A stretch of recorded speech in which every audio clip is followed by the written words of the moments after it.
سرکار دو عالم صلی اللہ علیہ وسلم نے فرمایا، جس کا مضمون ہے کہ اور دنوں کا درود فرشتے مجھ تک پہنچاتے ہیں، جمعے کے دن پڑھا جانے والا درود بنفس نفیس میں خود سماعت کرتا ہوں۔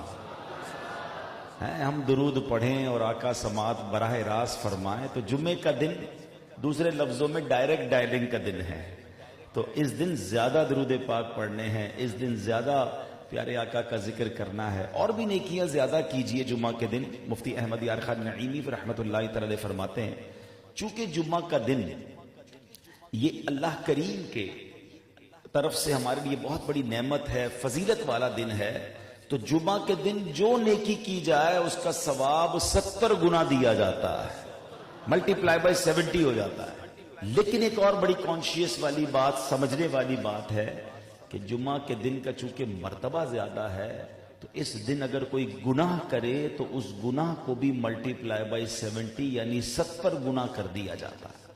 تو جمعہ کے دن تلاش کر کر کے نیکیاں کرنی ہیں، گناہ بالکل نہیں کرنے ہیں۔ اللہ مجھے اور آپ کو جمعہ کے دن کی برکتیں لوٹنے کی توفیق عطا فرمائے۔ محبت کے ساتھ با آواز بلند درود پاک پڑھ لیں، صلو علی الحبیب صلی اللہ تعالی علی محمد صلی اللہ علیہ وسلم۔ آج چونکہ ایک والدہ کے ایصال ثواب کے لیے ہم جمع ہوئے ہیں، اور ماں کی اہمیت کیا ہے، ماں کا مقام کیا ہے، یہ سچی بات ہے کہ لفظوں میں بیان نہیں ہو سکتا۔ دنیا میں جو سب سے زیادہ ہم سے پیار کرنے والی ہستی ہے، سب سے زیادہ ہمارے لیے سیکریفائس، قربانی دینے والی اگر کوئی ہستی ہے تو وہ ہماری والدہ ہے۔ ماں کا حق کیسا ہے، اس کو بیان کرنے کے لیے نبی پاک علیہ الصلوۃ والسلام کی ایک حدیث پاک سمجھیے۔ پیارے آقا علیہ الصلوۃ والسلام کی بارگاہ میں ایک شخص حاضر ہوا اور عرض کرتا، حضور، حدیث کا خلاصہ ہے کہ میرے سب سے زیادہ اچھے برتاؤ اور حسن اخلاق کا حقدار کون ہے؟ نبی پاک علیہ الصلوۃ والسلام نے فرمایا، تیری ماں۔ کہا حضور اس کے بعد؟ فرمایا تیری ماں۔ کہا حضور اس کے بعد؟ فرمایا تیری ماں۔ کہا حضور اس کے بعد؟ کہا تیرا والد۔ اچھا، اب نبی پاک علیہ الصلوۃ والسلام کی زبان حق ترجمان سے جو نکلتا تھا ہر لفظ با کمال ہے، یاد رکھیے گا۔ ہماری طرح نہیں کہ جو منہ میں آیا کہہ دیا، کبھی فضول باتیں بھی ہو گئی، نہیں۔ سرکار دو عالم علیہ الصلوۃ والسلام وہ عظیم ہستی ہے کہ جن کے بارے میں یہ کہا جاتا ہے کہ ان کی زبان حق ترجمان سے جو نکلا وہ با کمال نکلا، بلکہ رب کی عطا سے اور رب عز و جل کی طرف سے جو عطا کیا گیا وہ نکلا۔ کیا خوبصورت بات اعلیٰ حضرت فرماتے ہیں نا، وہ دہن جس کی ہر بات وحی خدا، ہر بات، وہ دہن جس کی ہر بات وحی خدا، چشمہ علم و حکمت پہ لاکھوں سلام، وہ زبان جس کو سب کن کی کنجی کہیں، اس کی نافذ حکومت پہ لاکھوں سلام۔ پھر علماء کہتے ہیں نبی پاک نے 3 بار ماں کے بارے میں فرمایا، ایک بار والد کے بارے میں فرمایا، ایسے ہی نہیں فرمایا، اس کے پیچھے بھی بڑی حکمتیں ہیں، اس کی بڑی خوبصورت شرح لکھی علماء نے۔ علماء فرماتے 3 بار ماں کا ذکر اس لیے ہوا کہ ماں بچے پر 3 احسان کرتی ہے اور والد بچے پر 1 احسان کرتا ہے، اس لیے ایک بار کہا گیا۔ اب وہ سنیے کیا ہے، بڑے احسان، ویسے تو دن رات وہ احسان کر رہے ہوتے ہیں۔ فرمایا نمبر 1، ماں اپنے پیٹ میں 9 مہینے اس بچے کو پالتی ہے۔ دوسرا کہ جب ولادت کا وقت آتا ہے ماں وہ تکلیف اٹھاتی ہے اور موت کے منہ کے قریب سے ہو کر واپس آتی ہے، اور بعض اوقات اب سنتے ہیں کہ ولادت کے دوران ماں کا انتقال ہو گیا۔ یہ بچہ پیدا کرتے وقت جو تکلیف والدہ اٹھاتی ہے وہ کوئی اور بیان بھی نہیں کر سکتا۔ اور تیسرا احسان، وہ ساری زندگی جو پرورش کرتی ہے۔ والد ان تینوں میں سے ایک کام جو ہماری پرورش والا معاملہ ہے یقیناً بہت بڑا احسان ہے، لیکن ماں کا مرتبہ نبی پاک نے 3 بار فرمایا۔ اچھا، لیکن یہاں ایک اور بڑی خوبصورت بات ہے، اگر عام آدمی یہ حدیث پڑھے اور وہ اپنی ذہن سے فیصلہ کر لے کہ بھئی اس کا مطلب تو ماں ہی کا مرتبہ ہے، اب نے ماں کی خدمت ہی کرنی ہے، والد صاحب کی تو باری بعد میں آئے گی، نہیں۔ حدیثوں اور قرآن کی آیتوں کو پڑھنے اور سمجھنے کے لیے علماء کی حاجت ہے۔ کیا خوبصورت علماء نے اس حدیث کے بعد اس کی تطبیق کر کے فرمائی، کیٹیگرائز کیا کہ بندہ خدمت ماں کی زیادہ کرے گا اور تعظیم والد کی زیادہ کرے گا، کیونکہ والد ہماری والدہ کا بھی تو شوہر ہے نا، سرتاج ہے، تو اب والد کا اکرام، والد کی عزت زیادہ کرنی ہوگی اور والدہ کی خدمت زیادہ کرنی ہوگی، تاکہ یہ جو بیلنس ہے یہ برقرار رہے اور ہم سے کوئی بے ادبی نہ ہو جائے۔ اے میرے پیارے اسلامی بھائیوں، اب آئیے میں آپ کو کچھ بزرگوں کے واقعات سناتا ہوں، ماں کے ساتھ، والدین کے ساتھ ان کا برتاؤ کیسا تھا۔ اور سبحان اللہ، جب ماں کی دعا، بڑی سورت کون سی ہے؟ قرآن پاک کی سب سے بڑی سورت سورہ بقرہ ہے۔ اللہ اکبر۔ اور آپ ذرا غور کیجئے کہ سورہ بقرہ میں موضوع کیا ہے؟ بقرہ کہتے ہیں گائے کو، ٹھیک ہے نا؟ اب گائے کی صورت ہے، گائے والی صورت میں ذکر کیا ہو رہا ہے؟ ایک ماں کا ذکر ہو رہا ہے، ایک بچے کا ذکر ہو رہا ہے جو اپنی ماں کے ساتھ اچھا برتاؤ کر رہا ہے، جو اپنی ماں کے ساتھ جناب اچھے طریقے سے پیش آ رہا ہے، اس نے سلوک کر رہا۔ اللہ کریم نے اس بچے کو پھر کیسی کیسی برکتوں سے نوازا۔ اس کا مطلب قرآن پاک کی سب سے بڑی سورت پیغام کیا دے رہی ہے؟ کہ ماں کے ساتھ اچھا سلوک کرنا، والدین کے ساتھ اچھا سلوک کرنا، اور والدین کو بھی سکھایا جا رہا ہے۔ تفصیل ہے اس واقعے میں کہ ایک والد تھا، نیک تھا، پرہیزگار تھا، حلال روزی کا تھوڑا سا مال چھوڑ کر گیا، اللہ نے اس حلال میں ایسی برکت ڈال دی کہ اس کے بچے کو زمانے کا اربوں پتی بنا دیا۔ تو یہاں یہ بھی سیکھنے کو سورہ بقرہ سے ملتا ہے کہ جناب جو کہتے ہیں نا بچوں کے لیے کما رہا ہوں، بچوں کے لیے جمع کر رہا ہوں، وہ حرام بھی جمع کر رہے ہوتے ہیں۔ کبھی بھی یہ نہ سوچیں تھوڑا چھوڑ کر جائیں گے نا، اور اگر حلال چھوڑ کر جائیں گے، اللہ کو راضی کر کے دنیا سے جائیں گے، اللہ ہماری اولاد میں انشاءاللہ برکت ڈال دے گا، وہ تھوڑا بھی زیادہ ہو جائے گا۔ ہم نے دیکھا لوگ اربوں روپے چھوڑ کے جاتے ہیں مگر اولاد کی تربیت کر کے نہیں جاتے، خود بھی حرام کماتے اور اولاد بھی عیاشیاں کرتی ہے، ماں باپ قبر میں، اور اولاد ان پیسوں کا، ان جائیدادوں کا وہ بیڑا غرق کرتے ہیں کہ ہم نے اربوں پتی لوگوں کے بچوں کو جناب تھوڑے عرصے بعد کلاش ہوتے اور تباہ و برباد اور بینک کرپٹ ہوتے دیکھا۔ تو فرق ہے نا، بیسیکلی ہمارا بہترین سرمایہ یہ ہے کہ ہم اپنی اولاد کی اچھی تربیت کر کے جائیں۔ تو اے میرے پیارے اسلامی بھائیوں، آج ہم بات کر رہے ہیں ماں کے اوپر۔ اللہ اکبر۔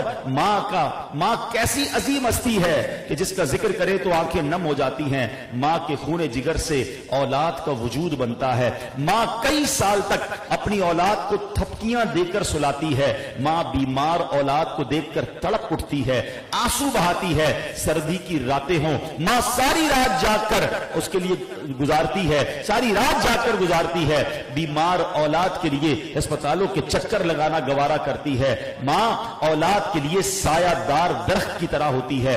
ماں خود گرمی برداشت کرتی ہے، اپنی اولاد کو پنکھا جھلتی ہے۔ ماں اولاد کو چھاؤں میں بٹھا کر خود دھوپ میں بیٹھ جاتی ہے، اولاد کے ناز نخرے اٹھاتی ہے۔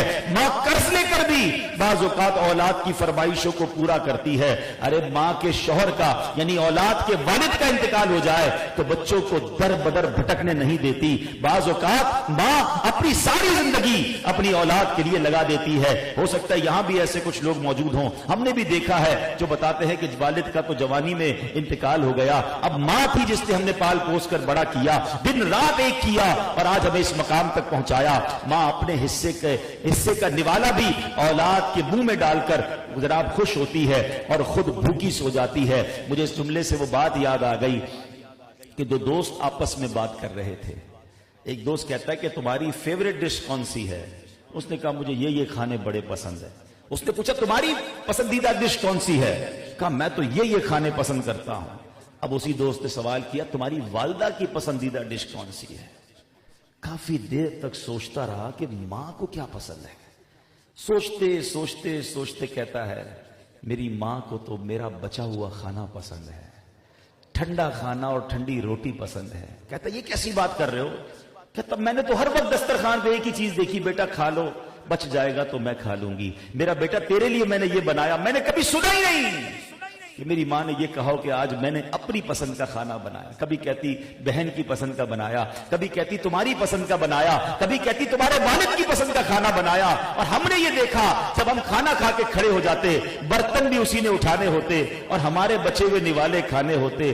اللہ اکبر. میں آپ سب سے پوچھتا ہوں, شاید ہمیں بھی نہیں پتا ہوگا کہ ہماری والدہ کی پسندیدہ ڈش کیا ہے. ارے ہم نے کبھی پوچھا بھی نہیں کیا وہ خاتون, کیا اس عورت کے دل میں سینے میں دل نہیں تھا, حالانکہ اس کو بھی کچھ پسند ہوتا.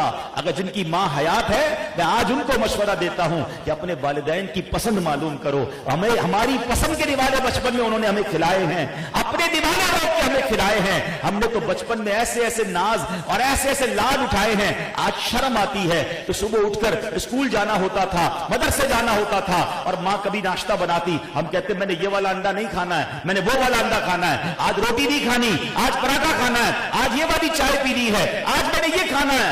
ہم ضدیں کرتے رہے, ماں بیچاری دوبارہ بنا کے لاتی رہی. ارے ماں تھی یا ہوٹل والی تھی, ہمارے سارے نخرے انہوں نے پورے کیے. مگر اے میرے بچوں, اب تمہاری ماں بوڑھی ہو گئی, اب تمہاری والد تمہارے ساتھ ہیں. اب مزہ یہ ہے, آپ ان سے پوچھو آپ کا پسند کا کھانا کیا ہے, آپ کون سا فروٹ پسند کرتے ہیں, آپ کون سی چیز پسند کرتے ہیں. اللہ توفیق دے تو اب اپنے ماں باپ کو وہ چیزیں لا کے دیجئے تاکہ ان کے چہروں پر مسکراہٹ آئے. مگر بدقسمتی یہ ہے, آج بیٹا جوان ہو کر, بیٹی جوان ہو کر بھی اپنی ماں کو کہتی ہے کہ پانی کا گلاس دے دو, ابو ذرا کھانا دے دو. ارے اب تو وقت ہے ان کی خدمت کرنے کا. مگر آج جوان اولاد بھی اپنے بوڑھے ماں باپ کی خدمت کرنے کے لیے تیار نہیں ہے. اللہ اکبر. ماں کا مرتبہ کتنا ہے سنیے گا. ایک صحابی رسول نے نبی پاک علیہ الصلوۃ والسلام کی بارگاہ میں عرض کی, یا رسول اللہ, ایک راہ میں ایسے گرم پتھر تھے کہ اگر گوشت کا ایک ٹکڑا اس پر ڈالا جاتا تو کباب ہو جاتا.